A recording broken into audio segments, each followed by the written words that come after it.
This is the Ridingtimes 1500 watt electric bike, and I've got to say, this thing caught my attention right out of the box. Standing tall with its sturdy carbon steel frame and those 20-inch wide fat tires, it gives off a rugged, no-nonsense vibe. The long adjustable seat is what immediately stands out. It's designed to fit riders of various heights, and let me just say, it's a game changer for comfort.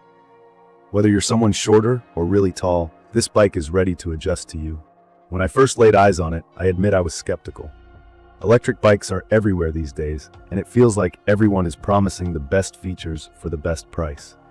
But I was curious because this bike claimed some pretty impressive things, like a 1500 watt peak motor, up to 150 miles of range with pedal assist, and the ability to handle steep hills. It just seemed like a lot of power in a single package. Now, after putting quite a few miles on it, I can share my experience and whether or not this bike lives up to all the hype. I'll start with the motor, because that's probably the heart of any electric bike. It's equipped with a 1500 watt peak brushless hub motor, and let me tell you, this bike moves. It reaches speeds of up to 28 miles per hour in pure electric mode, which feels fast, but still very manageable. It's smooth and responsive. I never felt like it was lurching or struggling, even when I tackled some steeper inclines. And I'm not just talking about gentle rolling hills, I mean sharp 30 to 35 degree slopes. From my experience, it feels like it effortlessly pulls you upward, which is perfect if you live in a hilly area or just want to challenge yourself with an adventure off the beaten path. The ride quality itself is something I really appreciated. It has a full suspension setup with front fork shocks and seat spring shocks, plus those fat tires that add an extra layer of cushioning. I've taken it on paved streets, dirt trails, and even sandy beach paths, and it handles all types of terrain surprisingly well.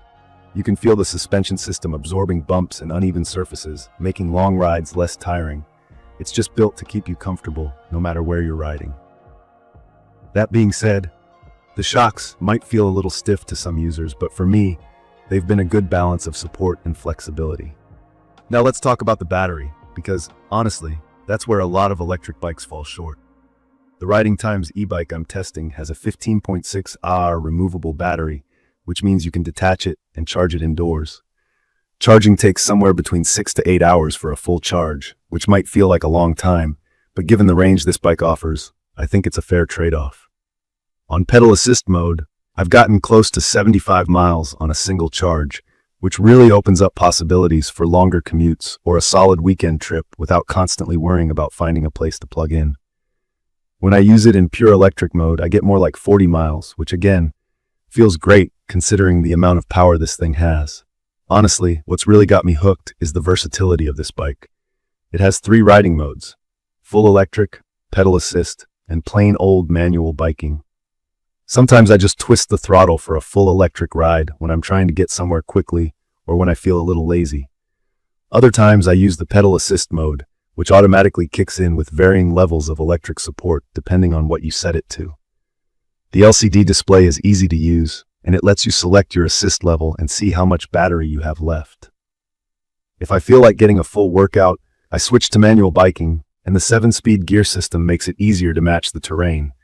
The bike also comes with some nice additions, like bright LED headlights and taillights, which really come in handy during early morning or evening rides.